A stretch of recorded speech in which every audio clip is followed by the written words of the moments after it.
Hello guys, welcome back to another video, and in this video we are playing some ARK Survival Ascended, and we'll be doing a beginner's guide video. I did do a beginner's guide video on ARK Survival Evolved about a year or two ago, and you guys really loved it, so I thought I would do it again for ARK Survival Ascended, even though it's essentially kind of the same game, but there are some differences from the last game. This game is basically a remastered version of ARK Survival Evolved, but it's supposed to have much higher graphics and way better quality, as well as some differences as well. So expect a lot of videos on this game, and disclaimer, this will be my first time checking this game out. I have not played this yet. I actually just downloaded it, and we're going to play it as if we would Survival Evolved and see if we can still get a good head start on the game. So what we're going to do, you can see the new interface here. This is how the menu looks. We're just going to create a game just for the single player purposes. So far, the only map they have is the island, which I love this map, and ironically, it was the map I did on Survival Evolved when I did my other beginner's guide video, so this will be perfect. So these tips I'm going to give you basically works in PvE or PvP. It's just tips on how to get started and how to survive. I will be doing multiple parts to this beginner's guide series, so if you have anything you want tips on, let me know in the comments and I'll make sure I'll cover it in the next video. So this is the new interface on when you're creating your character, and wow, it actually looks really cool. So this is much different than Survival Evolved. We do have the body templates here if you just want to be lazy and select one of those. But man, is this UI so much better. It feels so smooth, especially when creating your character. You can change the overall height, body comparison if you want to make it more buff. And I'm going to name my character Subscribe. Wink, wink. Alright, so after we have our character set up, you will hit create, and I'm assuming this is supposed to be the map, but we can't see it yet because we didn't spawn in. And then on the left side, you have regions. Now, regions is important, especially if you're a beginner player that don't really know how to play the game. If you guys know how to play the game, then you can spawn wherever you want because you'll pretty much know how to survive. I would suggest spawning in either the south zone or maybe the east zone if you want kind of a challenge. But for this video, we're doing south zone for the much more beginner players. Alright guys, so we are now in the game, and I'm not gonna lie, it does look kind of blurry even though our graphics are on high settings, because I wanted it to be good quality. But if you guys have any tips on how to make the game still run smooth but actually look good, let me know what I should make lower or higher, or what I should change, because when it comes to this stuff, I'm not the best. But hopefully the game still looks good to you that are watching this video. So, okay, I do notice a difference though. It does look like a lot better than the original version, especially the water. The water looks so bright and blue. So when you first spawn in, the first thing you're going to want to do is, run around the beautiful map. You're going to want to explore everything, and I highly suggest you do not do that. What you should do immediately is get yourself some tools. Even though this is a fairly low-risk area where there's not many things here that will kill you, you don't want to take a chance. You want to set up a little home base. So what we're going to do now is get some wood. You can get that by hitting some trees. You can just go up and punch it. By the way, look at the physics now. When you actually hit the tree shakes. That's just an amazing little feature right there. We're getting some thatch and some wood. And then stone can be found on the beach. Obviously, where you guys see stone, you can walk up to it, hit your triangle or E, whatever the collect button is for PC. I'm using controller this video, so I'm just pressing triangle. And you can basically collect as much stone as you can carry. But we don't need that much. As you're collecting materials, you will be gaining XP. And this XP can be used to rank up your stats. Right now we have 5 points available. And what I personally like to do in the beginning, I would like to put a point into health, a point into stamina, and a point into weight, because weight's going to be important for the later on in the game. Maybe not super early on, but it's definitely going to be important down the line. But focus on your health and stamina in the beginning. And then after you do that, you can open up your inventory menu, which is circle on PS4 controller, or the I key on the mouse keyboard. Once you do this, on the top over here, you can go where it says Engrams. When you go over here, this is where you unlock items that you can craft. So whichever items you can see is currently available to be crafted. And the ones that are blanked out is the ones you have to unlock in order to craft. So let's say we want to craft a spear. What we can do is click on the spear, and boom, now we have the spear. And then we can do the same for the hatchet. Now, essentially, you can just go in order and get everything in order, but what I like to do right away is obviously unlock the stone hatchet, unlock the campfire, and the spear. This will be perfect for early game. Then you want to unlock a storage box, especially if you're going to be saving stuff right away. And that's really it for now until we unlock more stuff. Now, if you want to craft something, you can open up your inventory and go over to where it says crafting. Then when you click on it, if you hover over any item, you can see what you would need to craft. So here we have the stone pickaxe, which we definitely have enough. We can craft 4 of them, but we're just going to craft 1. And then when your pickaxe is crafted, all you have to do is double tap A or just double click it and it'll automatically go into your hotbar. And now we can make a hatchet. You want to make a hatchet next. So all we need for that is thatch, wood, and flint. So to get flint, you need the pickaxe to go over to the stone. And when you hit stone with the pickaxe, you will get flint.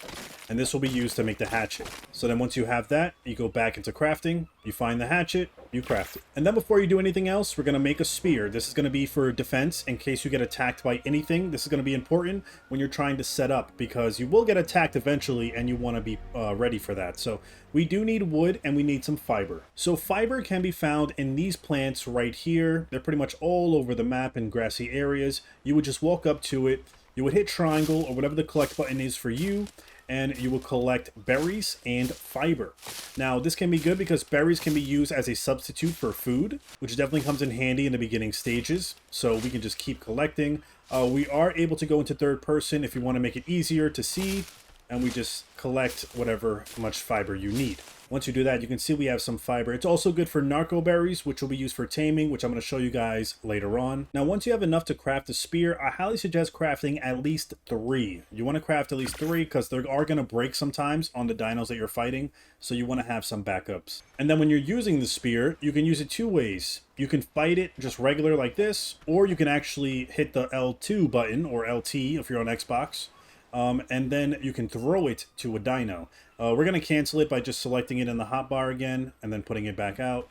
And then, yeah, so this is on defense. Now, I can see there's a Spino down there, and we're definitely not prepared to fight that, and I don't feel comfortable with that near our base.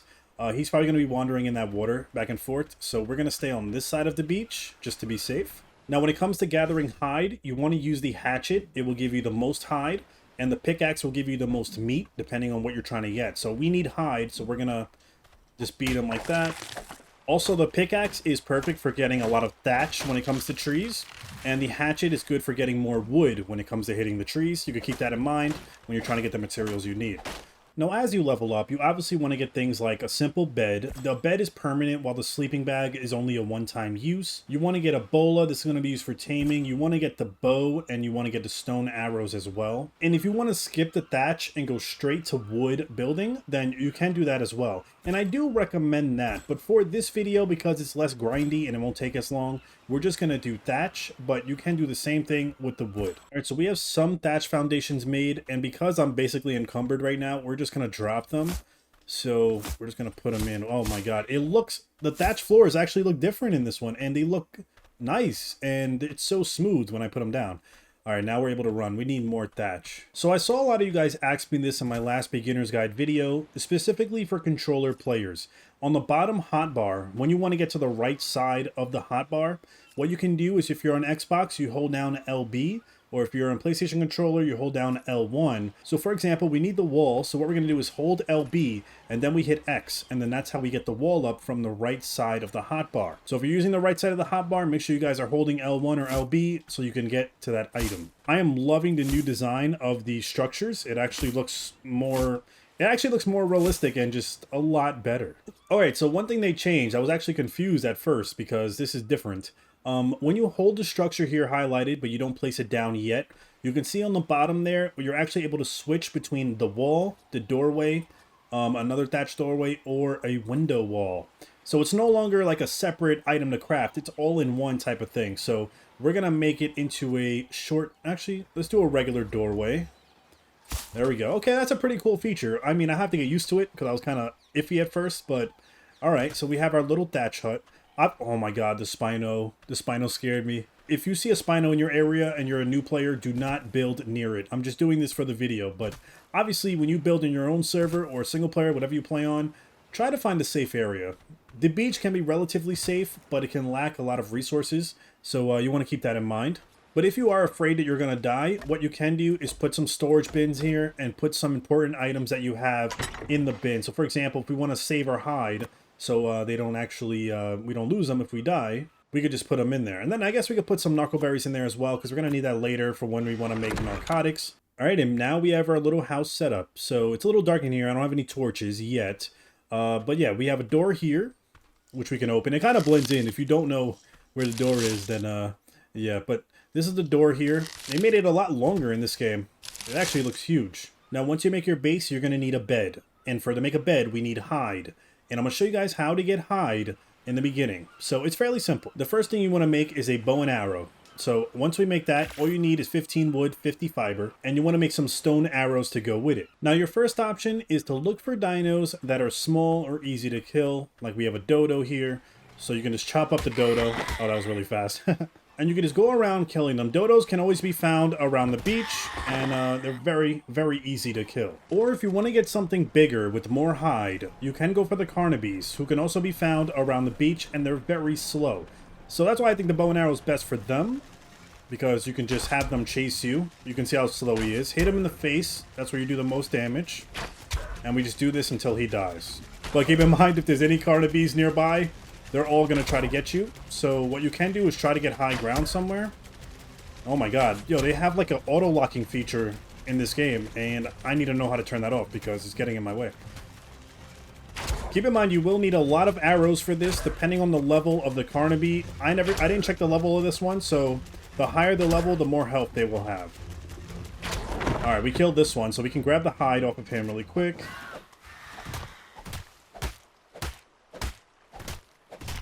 You can see we get a lot of hide, and they give keratin away as well. Keratin is also another important thing you would need for a lot of items down the line. We're gonna have to kill this one too, just because he won't leave us alone until we do. Keep in mind that if you have a dinosaur that's aggroed on you, and by aggroed I mean that's chasing you, trying to kill you, if you try to run away, let's say I ran away and go to my base over there, he will follow me and then start to attack your base. So do not lead them back to your base.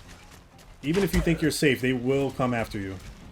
A majority of the arrows you use, you will get back from their dead bodies, so you save yourself some materials. Alright, now we have our bed here. We can just set up our bed.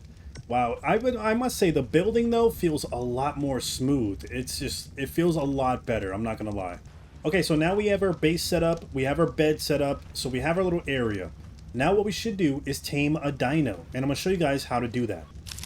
Now normally you would do the easy way, you would make some trank arrows and you would tame something, but this one's going to be a little bit more of a complicated way, but it's more for beginners. If you don't have all the materials you need, you can still tame stuff early on. So the first thing you should unlock is a bola. Bola is perfect for keeping the dino stuck in place while you either trank it or knock it out. And then you want to get a wooden club. This is perfect for beginner players. You can get up close and personal and knock the dino out using this. This really works if you want to knock out a pteranodon or even a parasaur or some other smaller sized dinos. So when I make the bolas, I like to at least make 5 of them because in case they break, you have some backup. And then for wooden clubs, I make at least 2 or 3. And for the same reason, if they break during the process, you have some backups to still use. So it doesn't mess you up. So when it comes to pteranodon, what you can do is bola them, and we're going to beat them in the head.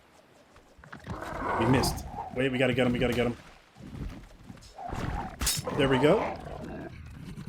And then you hit him in the head.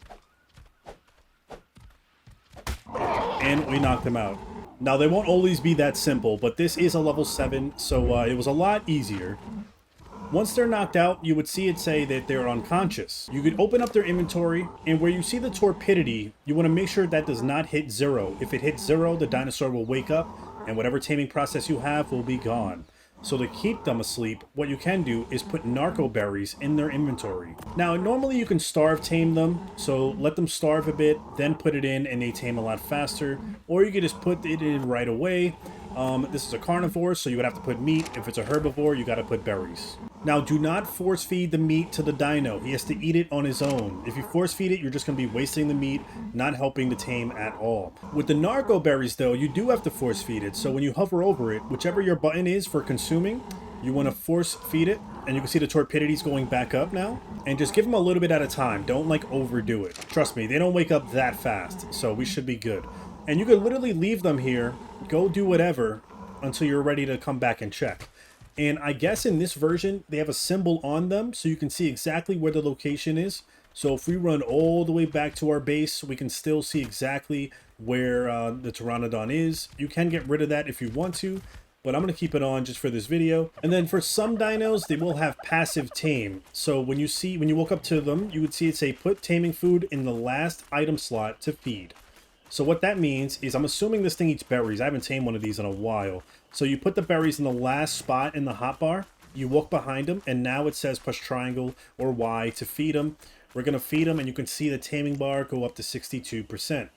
And you would just follow him until it says feed him again, because you have to wait in between feeds until he's hungry. And he also has a tracker on him as well. So I kind of like how they added that feature in. I mean, I know Survival Evolved had that feature as well, but you had to go in the menu to do it. This one is kind of automatic, so it helps me keep track of everything we're taming right now. All right, we could feed it one more time, and boom, we just tamed him. And now we have ourselves a tamed dino. I guess it's good for now. And it's getting nighttime, and the game actually looks really nice at nighttime. I don't know if you could tell if you guys are watching this on your phone. I don't know if it looks too dark for you, but for me, it actually gives a nice spooky vibe, which I really like, especially this view right here. Now, apparently they have a new thing where they're actually babies wandering in the wild. ARK Survival Evolved does not have that. So you can go up to the baby if you see it, and you can imprint on it. But then you have to raise it as if it's an actual baby. So you have to like feed it berries. So we're just gonna put these in there so he doesn't starve. The Pteranodon just finally took its first bite, and he is now, let me see, 92% tamed. We're gonna force feed him some more narco berries. Keep him asleep. Now, it took that Pteranodon at least like 10 minutes to finally take a bite. So if your tame dino is not taking a bite, then you have to be careful. What the hell was that? I feel like something just jumped on my screen. That was so scary. And then the next thing you want to tame is either a trike, a carnaby, or a parasaur. Perfect for either collecting berries or holding your stuff or just some kind of defense. I mean, they're not the best unless you have a trike. Parasaur, though, is right here, so we have to bowl it because it's going to run if we try to hit it. And we're going to try to see if we can just knock him out like this. Perfect. Repeat the process, put some berries in him. And then wait till he's tamed. Alright, our Pteranodon is finally done taming. So what we can do is we can take... actually, we can keep the food in him. Now, we're not a high enough level to make a saddle. So for right now, I'm probably going to keep him there. I feel like he should be safe. I don't want him to follow me and then end up in a worse situation. Alright, so our Parasaur is tamed. He's only level 15, so he's not that high. We crafted a Parasaur saddle, which you just learn the Engram for it and then get the materials. Then you drag it to the saddle in the middle. Make sure you drag it right here. You don't drag it in his inventory. It won't put it on him. Now, the Parasaur can be good for getting berries. So all you gotta do is walk up to the berries. You attack them. And we're collecting loads of berries right now. This is definitely good when you want to farm narco berries, especially for making narcotics. So we can get his weight up, because we're going to use this Parasaur just for farming berries and stuff like that. We have a Baryonyx by our base, and I do not feel safe with that thing there. And that, guys, is the end of part 1. This was just to show you guys how you can get started by building your base and taming some dinosaurs from the beginning. And if this video does well and you want me to continue it with a part 2 on how to tame even bigger dinosaurs or do taming traps, etc., definitely let me know in the comments below, and I will cover that if I see you guys really want to see it. There is so much more to cover in this game, and I will be covering it a lot because this game actually feels and looks amazing. Even though it is a remastered of Survival Evolved, it is still very, very nice. But hopefully you guys enjoyed this video. If you did, hit that thumbs up, make sure you subscribe for more videos like this, and I'll see you guys in the next one.